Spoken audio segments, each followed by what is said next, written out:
दोस्तों नमस्कार, जय हिंद, जय भारत और रुद्रनॉमिक्स संपादकीय में आप लोगों का स्वागत है।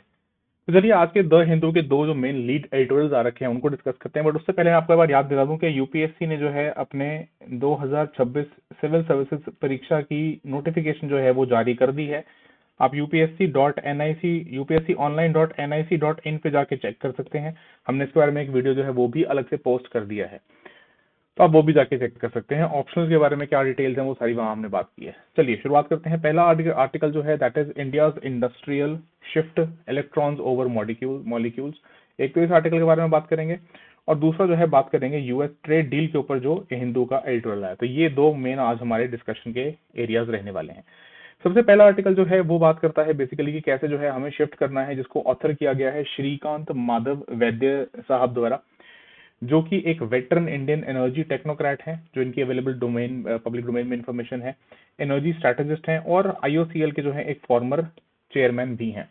तकरीबन 40 साल का एक्सपीरियंस है इनका इंडस्ट्री का, और that is why he is a prominent figure in this field जिन्होंने ये आर्टिकल लिखा है।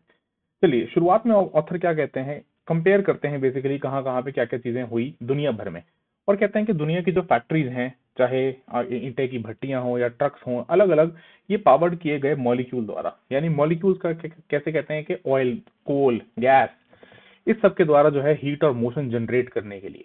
अब ये कहते हैं कि जो एज है इट इज नाउ गिविंग वे, जहां पे कंपिटिटिवनेस इंक्रीजिंगली जो है वो इलेक्ट्रॉन्स की दुनिया में हो रही है, यानी कि क्लीन एंड रिलायबल इलेक्ट्रिसिटी।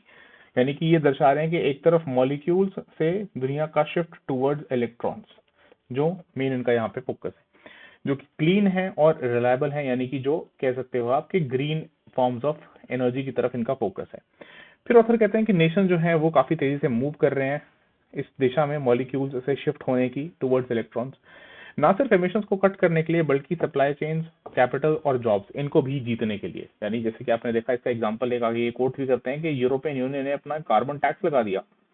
तो भाई अगर आप इलेक्ट्रॉन्स जो है, इलेक्ट्रिसिटी जो है, ग्रीन एनर्जी के थ्रू जो है अगर प्रोडक्शन कर रहे हैं, तो वहां पे आप जो है जीतते हैं, आप बाकी दुनिया के मुकाबले जो है you are in a winning position, ये यहाँ पे कहना है ऑथर का। फिर ऑथर चले जाते हैं चाइना के एग्जाम्पल को कोट करते हुए और कहते हैं चाइना जो है आज की डेट में एक दुनिया का ऐसा देश बन के उभरा है जिसने एक डिसाइसिव लीड जो है वो ले ली है दुनिया के बाकी देशों के ऊपर, अपने रिन्यूएबल्स कैपेसिटी को ऐड करने के लिए एट रिकॉर्ड पेस। रीडिजाइन किया है चाइना ने इंडस्ट्री को, और जिस तरह से जो है which is now run on power grid, यानी कि वही इलेक्ट्रॉन्स वाली बात। तो 2024 में ये कहते हैं कि चाइना का तकरीबन 50% जो इंडस्ट्रियल एनर्जी है वो इलेक्ट्रिसिटी से आया, यानी इलेक्ट्रॉन से आया। फिर वो कंपेयर करते हैं, कहते हैं यही आंकड़ा भारत के लिए जो है इट इज क्लोजर टू 25%, कि यहाँ पे तकरीबन 1/2 और यहाँ पे ये 1/4। तो दिखाते हैं किस तरह से भारत जो है अभी बहुत जो है काम करना बाकी है। फिर कहते हैं ये जो गैप है ये अफेक्ट करता है हमारी एक्सपोर्ट कम्पिटिटिवनेस, यानी कि जो हम निर्यात करते हैं, निर्यात में हमारी कितनी कम्पिटिटिवनेस है, और हमारी रेजिलियंस को टू फ्यूल प्राइस शॉक्स। क्योंकि देखिए जब भी फ्यूल प्राइस, क्योंकि आप जानते हैं कि भारत जो है वो बहुत बड़ी मात्रा में ऑयल जो है, क्रूड जो है, कच्चा तेल जो है, क्रूड जो है, क्रूड ऑयल जो है वो बाहर के देशों से इंपोर्ट करता है। और जिसमें आप देखते ही हैं अक्सर अखबारों में हेडलाइंस के ब्रेंट जो है इतना ऊपर चला गया, इतना उसका दाम बढ़ गया, उसके चलते जो है यहाँ पे इन्फ्लेशन बढ़ गई। तो उसी बारे में ऑथर यहाँ पे बात करते हैं। फिर ये डिबेट को लेके जाते हैं पर्टिकुलरली इस डोमेन में, मॉलिक्यूल्स वर्सेस इलेक्ट्रॉन्स, यानी मॉलिक्यूल्स जो ट्रेडिशनल रहा है और इलेक्ट्रॉन्स जिसपे हमें ट्रांजिशन करती हुई दुनिया दिखाई दे रही है क्लीनर फॉर्म्स ऑफ एनर्जी की तरफ। तो ये कहते हैं मॉलिक्यूल्स जो हैं वो कंबस्ट, यानी कि वो जल के कंबशन प्रोसेस, जिसको हम कहते हैं कंबशन प्रोसेस के थ्रू, जिसमें वो ऑक्सीजन के थ्रू जो है ऑक्सीजन के इनपुट के साथ कंबशन में जाते हैं और डायरेक्टली इंजन में, बॉयलर्स में और फर्नेसेस में। दूसरी तरफ कहते हैं इलेक्ट्रॉन्स जो हैं वो डिलीवर किए जाते हैं बाय द ग्रिड। फिर ये आते हैं कि कोल क्या करता है, कि coal has already shifted its role, कहाँ, from on site combustion to centralised power generation, कि जो आपके basically coal based thermal power plants हैं जो कोल बेस्ड जनरेशन कर रहे हैं। फिर ये कहते हैं कि मोर इलेक्ट्रॉन्स जो है mean higher automation, better process control and easier decarbonisation. फिर अगर कंपेयर किया जाए in terms of efficiency which is very important, energy का लॉस वगैरह वो सारी बात ऑथर यहाँ पे हमें बताते हैं कि देखिए कैसे इलेक्ट्रिक मोटर्स जो हैं वो कन्वर्ट करती हैं तकरीबन 90% से भी ज्यादा input energy into useful work. यानी कि ये बहुत अच्छी एफिशिएंसी जो है वो दर्शाती हैं, 90% से ऊपर को कन्वर्ट करती हैं। वहीं जब हम बात करते हैं कोल की या हम बात करते हैं मॉलिक्यूल्स की, जैसे कि आपने गाड़ियों में जो पेट्रोल डीजल वाली गाड़ियां हैं, आइस बोलते हैं, इंटरनल कंबस्शन इंजन, है ना, तो ये कहते हैं कि ये वाले जो इंजन है टिपिकली केवल 35% जो है कन्वर्ट कर पाते हैं, या उससे भी कम कन्वर्ट कर पाते हैं। तो कहाँ एक तरफ 90% से भी ऊपर और कहाँ एक तरफ 35% से भी नीचे। तो आप देखिए there is a huge gap, बहुत लंबा जो है इसके बीच में गैप है। फिर ये बोलते हैं this means each percentage point increase in electrons displaces more fuel molecules than raw energy numbers suggest, कि जितना हमें आंकड़े वैसे सुझाव या आंकड़े जिस हिसाब से दिखाते हैं उससे ज्यादा जो है हमें यहाँ फायदा मिलता है अगर हम इलेक्ट्रॉन पे शिफ्ट करते हैं। फिर ये कहते हैं एक रिवीलिंग स्नैपशॉट। रिवीलिंग स्नैपशॉट का मतलब कि ऐसे कोई चीज जो है वो उजागर करता हुआ, यहाँ पे ये कहते हैं कि हमें स्नैपशॉट देखने को मिलता है। किस प्रकार से कि चीन के ऊपर वापस जाते हैं ऑथर और कहते हैं कि चाइना ड्रॉ करता है nearly half of its industrial energy from electrons and has the highest share of green electrons। US का एग्जांपल देते हैं, कहते हैं 12%, और भारत का एग्जांपल देते हैं आंकड़ों का, कहते हैं केवल 7%। तो क्लियरली चाइना जो है वो लीड करता है in both quality and quantity of electrons even as Bharat remains molecule dominated. ठीक है, ये एक कंपैरिजन करते हैं।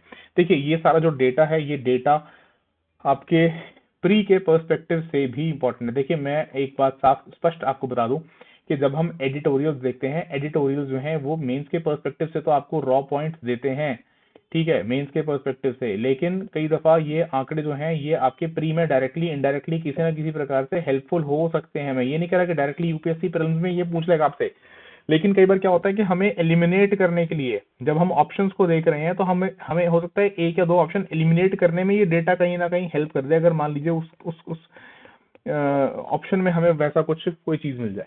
तो इसलिए मैं हमेशा इस बात पे जोर देता हूँ कि प्री के पर्सपेक्टिव से भी थोड़ा आंकड़ों को ध्यान में रखिए, मेन स्किल्स आपको यहाँ पे रॉ मटेरियल मिल ही रहा है। चलिए फर्दर ऑथर जाते हैं चाइना के स्ट्रैटेजिक इंटेंट के ऊपर, और इसके चलते ये कहते हैं कि चाइना देखिए उसके पास एक बोनस, एक एडवांटेज चाइना जो है वो अर्जित करके बैठ गया है, दुनिया से आगे चला गया है, एक एडवांटेजियस पोजीशन में चला गया। कैसे? ऑथर कहते हैं कि अगर हम सिर्फ इकोनॉमी यानी अर्थव्यवस्था के लेवल पे देखें तो चाइना, यूएस और यूरोपियन यूनियन तीनों जो हैं ऑलमोस्ट 1/3 इलेक्ट्रिफिकेशन जो है वो हासिल कर चुके हैं, इससे अपनी इंडस्ट्रीज को जो है वो एनर्जाइज करते हैं। लेकिन कहते हैं चाइना ने डिलिबरेटली क्या किया है, China has deliberately channels far more electrons into industry than its peers and this author says reflects strategic intent. अच्छा स्ट्रेटेजिक कैसे? ये कहते हैं जैसे जैसे as world manufacturing hub China ensure करता है कि उसकी फैक्ट्रीज जो हैं वो एंजॉय करें रिलायबल पावर, कि इनकी चाइना की फैक्ट्री जो है उसमें देखिए अगर चाइना की फैक्ट्रियों में, चाइना की इंडस्ट्रियल यूनिट्स में रिलायबल पावर होगा तो इसका बैकएंड पे क्या मतलब निकल के आता है कि वो प्रोडक्शन जो है वो ज्यादा मात्रा में कर सकती हैं, वो निरंतर प्रोडक्शन करती रह सकती हैं। और चाइना की क्या बोलते हैं, ये दुनिया का ये औद्योगिक मैन्युफैक्चरिंग उत्पादन का केंद्र है, उत्पादन का हब है ना। भले ही डाइवर्सिफिकेशन जितना भी कर लिया फिर भी आज मानना तो आज भी आप इस चीज को नकार नहीं सकते कि चाइना ही जो है अधिकतर मैन्युफैक्चर्ड गुड्स सप्लाई करता है दुनिया को। तो इसलिए ये ऑथर कहते हैं कि स्ट्रेटेजिक इंटेंट कैसे, कि चाइना की फैक्ट्रीज अगर लगातार जो है उनके पास पावर रहेगा, सप्लाई रहेगा रिलायबल, एंड उसमें बढ़ता हुआ शेयर ऑफ क्लीन एनर्जी। समझिए इस बात को कि एक तो आपके पास अनइंटरप्टेड पावर सप्लाई है, इलेक्ट्रिसिटी है, और उसमें से भी कैसे वाली है जिसको आप कह रहे हैं क्लीन एनर्जी है। एनर्जी तो है ही, क्लीन एनर्जी है। तो ये आपको पोजिशन करता है एक स्ट्रेंथेंड पोजीशन की तरह, आपको जो है एक्सपोर्ट कंपेटिटिवनेस में ये एक एडवांटेज प्रोवाइड करता है, खास तौर के उन मार्केट्स में जहां कार्बन इंटेंसिटी जो है वो इंक्रीजिंगली और उसके अंदर स्क्रूटनी बढ़ा दी गई है। जैसे हमने अभी एग्जांपल दिया था आपको यूरोप का, या फिर आप कह लीजिए यूरोपियन यूनियन के जो देश ये CBAM नाम का मैकेनिज्म लेकर आ गए हैं, कार्बन बॉर्डर एडजस्टमेंट मैकेनिज्म। तो इसके चलते देखिए चाइना को जो है एडवांटेज है बाकी कंट्रीज के मुकाबले। फिर इसी में कहते हैं कि चाइना का जो प्लेबुक रहा है वो कैसा रहा है, टू बिल्ड द ग्रिड पहले and then build electron first industry. कि पहले जो है ग्रिड को बिल्ड कर लीजिए ताकि सप्लाई पहुंचाई जा सके और उसके बाद इस इंडस्ट्री को।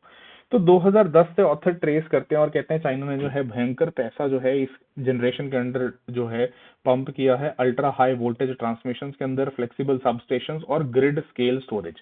यानी चाइना ने सिस्टमेटिकली इसके अंदर जो है वो पैसा डाल के इसके अंदर इन्वेस्ट करके जो है अपनी कैपेबिलिटीज को स्केल किया है, और the result is a structural tilt. फिर ये ऑथर कहते हैं, देखिए ये एक आपके लिए यहाँ पे अच्छा कीवर्ड है कि ये आपको एक इकोनॉमी चाइना की जो स्ट्रक्चरल टिल्ट जो है उसमें दिखाई पड़ता है। कैसा? Towards electrons across industry. सो स्टील का एग्जांपल देते हैं, ये आगे कई सारे एग्जांपल देते हैं, ये स्पेसिफिकली यहाँ पे अब हम एग्जांपल्स को डिस्कस कर रहे हैं जो ऑथर कोट करते हैं।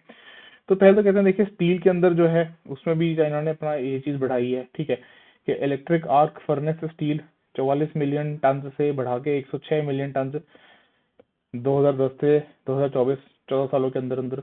फिर उसके बाद दो अप्रोक्सीमेटली 15% ऑफ आउटपुट जो है, this shift has been policy driven through scrap recycling and preferential tariff. तो इसमें ऑब्वियसली बात है, देखो यहाँ पे स्टील, भारत का जो स्टील है मेनली जो हर्ट हो रहा है वो स्टील इंडस्ट्री हो रहा है।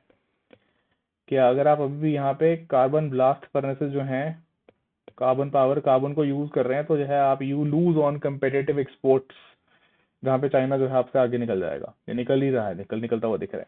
फिर ये सीमेंट का एग्जांपल भी देते हैं इसी सेंस में कि चाइना ने इलेक्ट्रीफाई किया है ग्राइंडिंग मिल्स को, मटेरियल हैंडलिंग को, और डिजिटल कंट्रोल जो है वो डिप्लॉय किए हैं। साथ ही साथ waste heat recovery systems typically जो है वो 30 से प्रतिशत के kilowatt hour per ton of cement जो है वो कंट्रीब्यूट करते हैं। तो ये कहते हैं चाइना का जो लेसन है वो बहुत ही सरल है, वो बहुत ही सिंपल है। क्या है वो सरल सा लेसन? कि इलेक्ट्रीफाई कर दो हर उस चीज को जिसको इलेक्ट्रीफाई किया जा सकता है। Electrify whatever can be electrified today, and संभाल के रखो, रिजर्व रखो, मतलब स्टोर करके रख लो। ऐसा नहीं है कि फॉसिल या ऑयल या मॉलिक्यूल जो है उसको नकार दिया, उसको क्या कर लिया? Reserve molecules only for processes that have no immediate alternative. तो इससे हुआ क्या? इससे हुआ ये कि आप जो है ग्रोथ में अच्छा कर पाएंगे। जहां पे इलेक्ट्रीफाई कर सकते थे आपने वहां इलेक्ट्रीफाई कर दिया, वहां पे अपने आपने अपनी बाकी एनर्जी बचा ली, और बाकी उस एनर्जी को आपने डाइवर्ट करके कहाँ लगा दिया? जहां पे कोई इमीडिएट ऑल्टरनेटिव अवेलेबल नहीं था। तो ये आपकी ग्रोथ को इंश्योर करेगा आपके एक्सपोर्ट्स, क्योंकि चाइना तो खैर अपनी मेजोरिटी ग्रोथ जो है उसकी एक्सपोर्ट लेड है, तो एक्सपोर्ट्स को भी बढ़ाने में इसको फायदा होगा, और इसके एक्सपोर्ट जो हैं वो ज्यादा कंपेटिटिव होंगे, पर्टिकुलरली जहां पे बात आएगी कि क्लीन एनर्जी या फिर कार्बन वाला ना हो, डीकार्बनाइज करने की जहां पे बात आएगी। ठीक है, सो ऑथर कहते हैं कि India can follow a similar path. चलिए देन फर्दर क्या कहते हैं ऑथर, कि भारत ने जो है डबल किया है अपनी ग्रिड कैपेसिटी को 1 दशक के अंदर, and is a global leader in annual solar addition. ठीक है, कि ये एक पॉजिटिव पॉइंट जो है वो दिखता है कि हमने जो अचीव किया है। येट वो कहते हैं कि इंडस्ट्रियल इलेक्ट्रॉन्स जो हैं they remain around 1/4 of energy use, और ग्रीन इलेक्ट्रॉन्स ओनली 7 to 8%। फिर ये कहते हैं कि देखो 3 कारण हैं मुख्यतः जो इस गैप को, या जो हमारे यहाँ पे दिक्कत है इसको एक्सप्लेन करते हैं। पहला ये कहते हैं कि देखो legacy reliance on site combustion locks in molecule use, के ऑन साइट कंबशन और उसके थ्रू एनर्जी डिप्लॉय करना, ये जो है लेगेसी एक तरीके से जैसा पुराने जमाने में होता आया वैसा ही चला जा रहा है कई जगहों पे। ये जो है मॉलिक्यूल के अंदर ही, मतलब ग्रिड का ना होना, ऑल्टरनेटिव का ना होना, वहीं पे जो है आप कोल पावर्ड उसको आप वहीं जला के वहीं पे जो है एनर्जी अपनी निकाल रहे हैं। Second, uneven power quality and reliability discourage firms from designing all electric processes, के कहीं पे जो है अगर मान लीजिए कुछ इश्यूज हैं सप्लाई के, इलेक्ट्रिसिटी के, और उस सप्लाई में फ्लक्चुएशंस हैं, उस सप्लाई में दिक्कतें हैं, तो अगर इक्विपमेंट सेंसिटिव है तो वो इक्विपमेंट खराब भी हो सकता है। There can be other issues, there can be other hazard. तो इसलिए फर्म जो है वो ऑल इलेक्ट्रिक प्रोसेस डिजाइन करने से कतराती हैं भारत में। तीसरा, policy focus more on generation than on electrifying industrial processes, के जो औद्योगिक प्रोसेस हैं उनको आपने उतना इलेक्ट्रीफाई ना करके जोर ज्यादा दिया है जनरेट करने पे। ठीक है, तो ऑथर की निगाह में ये 3 मेजर फैक्टर एक्सप्लेन करते हैं जो गैप है। चलिए फर्दर ये क्या कहते हैं कि what is India's starting line, किस तरह से दिखती है, कि ये रोड मैप जो है on an electron first industrial decade. Bharat में इंडिया ऑलरेडी प्रोड्यूस करता है तकरीबन 1/3 steel through EAF as compared to approximately 70 in the United States. ठीक है, दूसरा, इंप्रूव करना scrap collection, standardisation and trading platforms, ये लिफ्ट कर सकता है इस शेयर को रैपिडली, कि जहां हम आज ऑलमोस्ट 1/3 पे हैं, इसको हम बढ़ा के लेके जा सकते हैं वन हाफ की तरफ। फिर साथ साथ ये कहते हैं कि ये सारे इंसेंटिव जो हैं ये जरूरी हैं, एसेंशियल हैं, खास तौर से जैसे ये हम बात भी कर रहे थे यूरोपियन यूनियन के सीबीएम की, जो टारगेट कर रहे हैं अलग अलग सेक्टर्स को भारत में जो कार्बन अभी भी यूज करते हैं, जैसे कि स्टील। फिर सीमेंट में ये कहते हैं सपोर्ट करिए, support pilots of electrified kills, जो ऐसे भट्टे हैं या जो ऐसे उत्पाद करने वाले हैं जिन्होंने इलेक्ट्रीफाई किया है, large scale waste heat recovery, carbon capture utilisation and storage hub CCUS. And ये कहते हैं ऑलमोस्ट 1/5 जो है आप टारगेट 20% रिडक्शन करिए in molecule use per ton this decade while preparing your capacity. ये देखिए ओवरनाइट जो है वो चीजें नहीं होने वाली, these are things which require capex.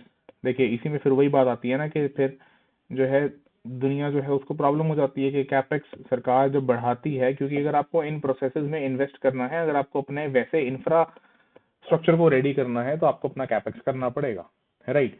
और उसी में ये ऑथर कहते हैं कि इसको आप अभी यहाँ इतना टारगेट करके चलिए।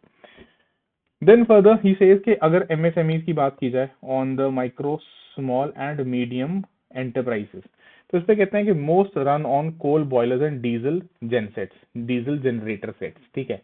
तो ट्रांजिशन इसमें रिक्वायर करेगी, क्योंकि देखिए एक बात आप नहीं यहाँ पे नकार सकते हैं कि माइक्रो स्मॉल मीडियम एंटरप्राइजेज जो होते हैं, एमएसएमई जो होते हैं, इनके लिए मेन एक चुनौती होती है फाइनेंस, जिसको हालांकि खैर काफी इसमें स्कीम्स वगैरह सरकार ने लोन्स वगैरह की मुहैया कराने की चीजें जो है वो करी हैं, लेकिन फिर भी जो है एमएसएमई के लिए फाइनेंस एक कंसर्न रहता है।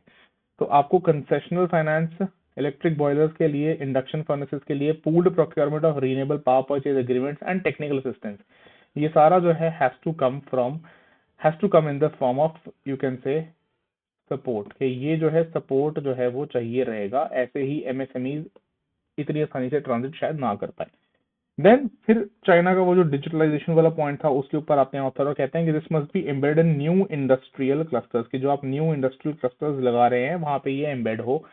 Advance controls reduce power waste, enable demand response and generate auditable carbon data demanded by global buyers. कि देखो ये तो मतलब मेरा ऐसा मानना है कि ग्लोबल बायर जो है उनको आप कितना भी संतुष्ट कर लो, उनकी कोई है ना उसमें वो खत्म नहीं होती उनकी, वो एक तरीके से जो उनके टैंट्रम्स होते हैं, तो उनके ये सारे टैंट्रम्स को आपको चाहे हम कैसा भी चीज कर रहे हो, लेकिन आपके पास अगर वो वेरीफाइबल डेटा है तो नथिंग बेटर देन दैट कि आप उसमें जो है उनको काउंटर कर सकते हो, ठीक है।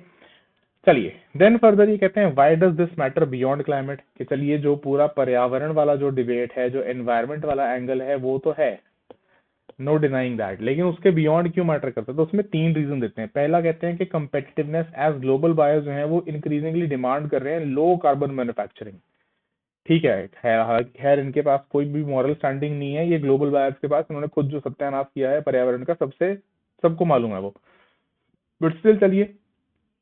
Then green electrons embedded in supply chain decide contract outcomes, अगर भारत को, इफ इंडिया हैज टू और if India wants to win further contracts orders and want to earn that precious foreign exchange also और forex में हमारी presence भी, तो ये हमारे लिए जरूरी है।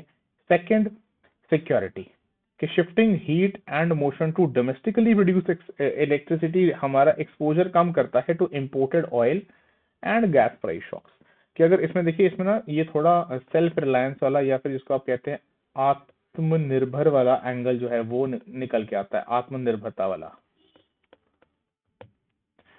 एंड थर्ड, सॉवरेनिटी, के संप्रभुता, कि industry can locate based on skills and logistics not fuel availability, कि इसके अकॉर्डिंग वो रीलोकेट जो है उसके हिसाब से it can locate, but fuel availability के हिसाब से नहीं। तो इसमें आपको जरूरी है कि आप जो है मुहैया कराएं उनको बेटर फ्यूल। चलिए, so the new industrial race कहते हैं कि द ग्लोबल रेस जो है is not just about electrons और electrons versus molecules, but also about green electrons versus grey electrons, है ना, जिसमें आप जो है इलेक्ट्रिसिटी कैसे प्रोड्यूस करते हैं। तो चाइना ने इसमें ऑथर कहते हैं, वापस जाते हैं चीन का एग्जांपल कोट करते हैं कि स्ट्रेटेजिकली एक्ट किया है, ऑल्दो इकोनॉमी वाइड इलेक्ट्रिफिकेशन जो है 31% जो है सिमिलर है to US 32% and EU 34%, but इसने अपनी इंडस्ट्री को प्रायोरिटाइज किया है, किसने, चीन ने, कि नियरली आधी जो इसकी इंडस्ट्रियल एनर्जी है that is electrified with a higher green share than PS. और आप मान के चलो कि जैसे अभी यूरोपियन यूनियन ने ये कार्बन बॉर्डर एडजस्टमेंट मैकेनिज्म किया है, इसमें आगे आगे चल के और ये green electrons, green energy, electricity कैसे प्रोड्यूस की गई है वो सारा, उसके ऊपर भी जो है देखना आप प्रावधान आने शुरू हो जाएंगे। सो ये ऑथर कहते हैं यहाँ पे जो ऐसा डिजाइन है ये चाइना को एक ड्यूरेबल मैन्युफैक्चरिंग एज देता है इस वजह से। तो ऑथर कहते हैं कि भारत को जो है इन लेसन्स के जो है जो ये लेसन्स हैं इनसे जो है सीख के अब्सॉर्ब करना चाहिए। और without a rapid rise in green electrons India risk CBAM penalties and lost export opportunities, but with bold action we can seize the initiative. तो इस तरह से कहते हैं कि हमें सीख के जो है ये चीजें करने की आवश्यकता है, तभी हम आगे बढ़ पाएंगे, ठीक है। Then further policy must aim not just for megawatts of renewables but also for megawatt hours actually flowing into industry, के कितना आपका जो है वो मैन्युफैक्चरिंग के अंदर, मैन्युफैक्चरिंग प्रोडक्ट प्रोसेसेस के अंदर जा रहा है। और भारत जो है should launch a national mission on industrial electrification. ये देखिए यहाँ पे कीवर्ड क्या है आपका, सिर्फ इलेक्ट्रिफिकेशन नहीं, this is a very important keyword के industrial electrification, significantly raise annual grid investment, mandate electrification in new industrial parks and provide targeted MSME finance, ताकि क्योंकि देखिए MSME जो है उनका ऑलमोस्ट 40-45% जो है एक्सपोर्ट्स में कंट्रीब्यूशन रहता है, अराउंड 45 to 48% जो योगदान है वो MSME से आता है। तो इसके लिए क्रूशल हो जाता है कि MSMEs को भी आप जो है पीछे ना छोड़ें, ठीक है। फिर ऑथर कंक्लूड करते हैं, कहते हैं कि the next industrial revolution will be written in electrons not molecules and Bharat must ensure that we are not left behind. Of course, we will not be left behind. We are catching up, है ना, significantly इतना हमने किया है, तभी दुनिया के दर्द में पेट में दर्द हो रही है कि भारत जो है वो अपने मैन्युफैक्चरिंग कैपेबिलिटीज को बढ़ा रहा है।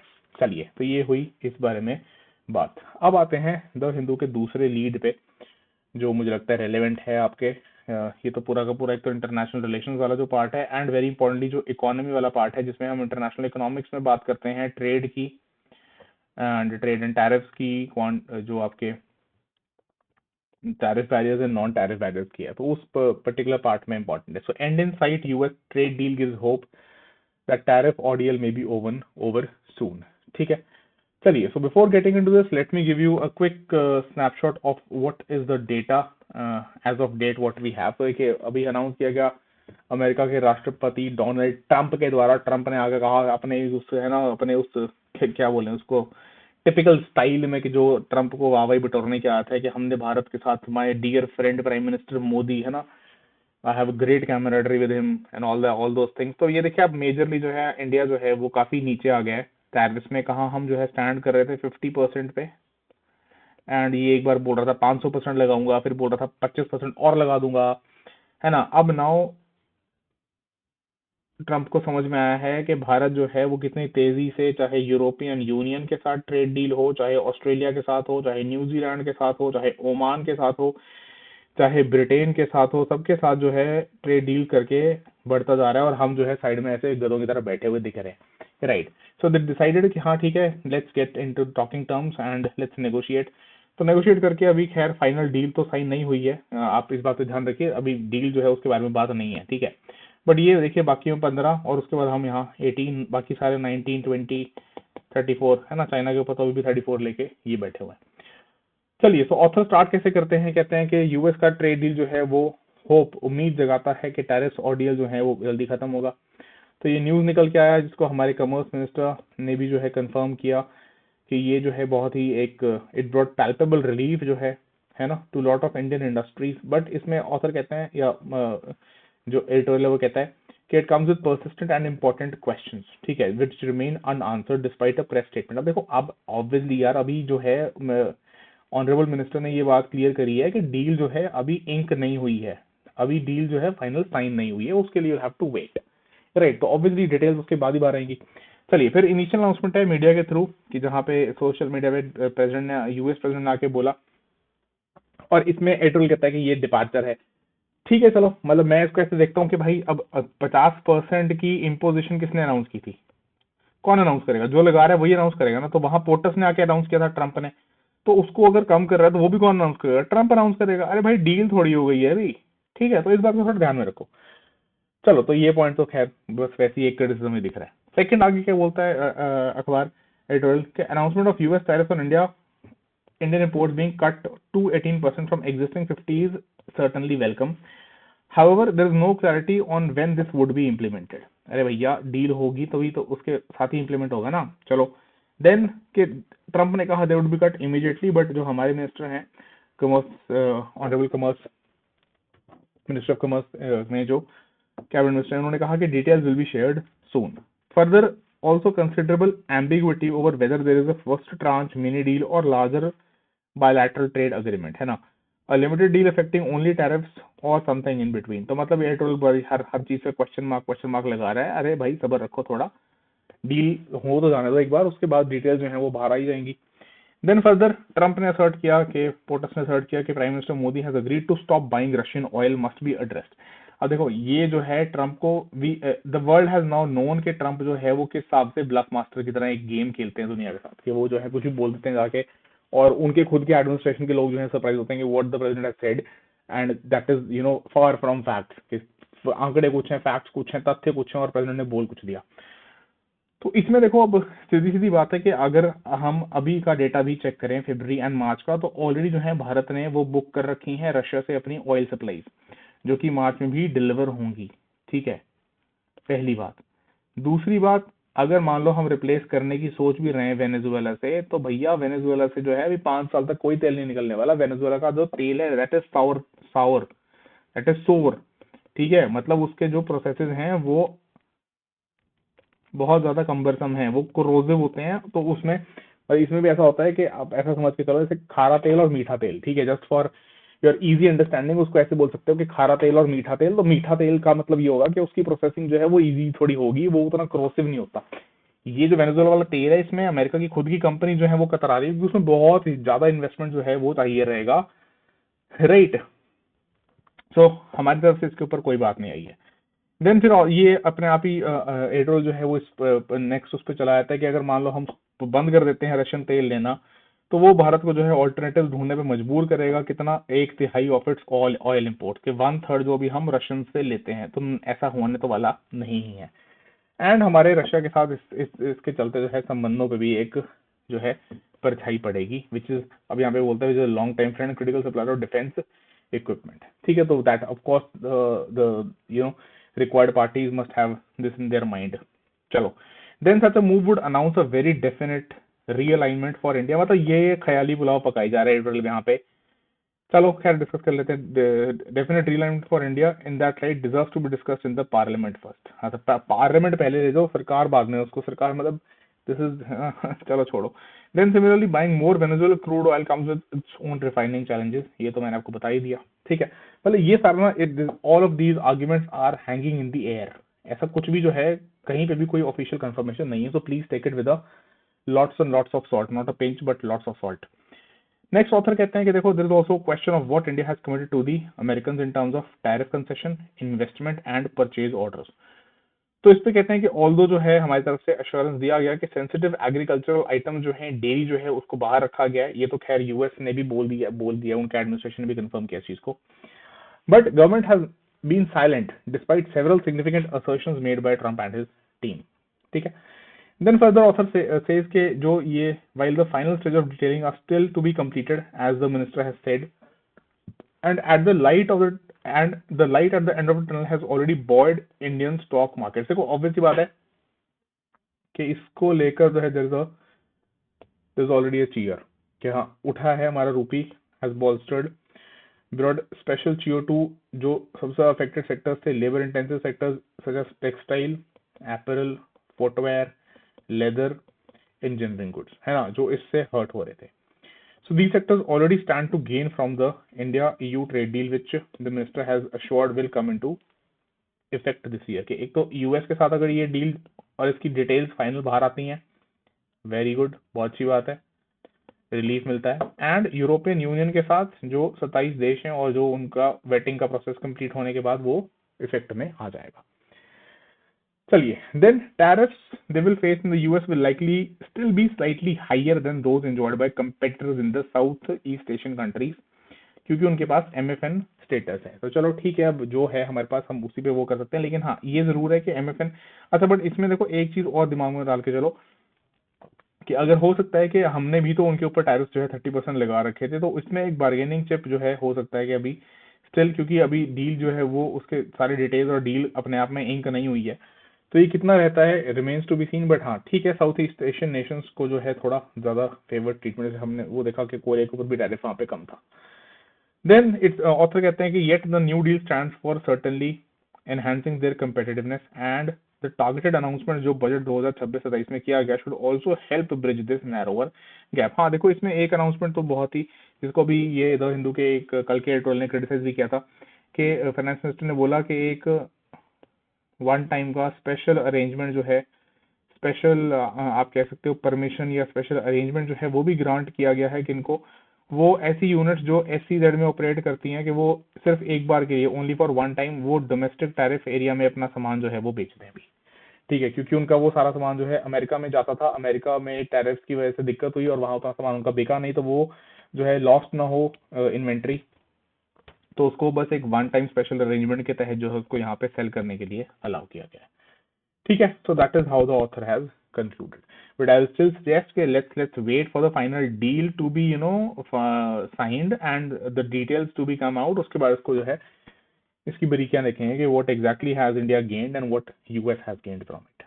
ठीक है, चलिए, so with that we come to an end and अगर आपने अभी तक चैनल जो है उसको सब्सक्राइब नहीं किया है तो please go to Rudranomics and please hit that subscribe button।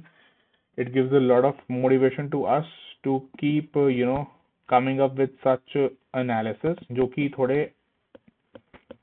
Unbiased हों एंड एक्चुअली में जो है डिबंक करें ऐसी पोजीशंस को और आपको जो है डिटेल में चीजों को समझाएं। So for this economic survey का वीडियो चेकआउट कर सकते हो, है ना, and please subscribe. Thank you so much. जय हिंद, जय भारत।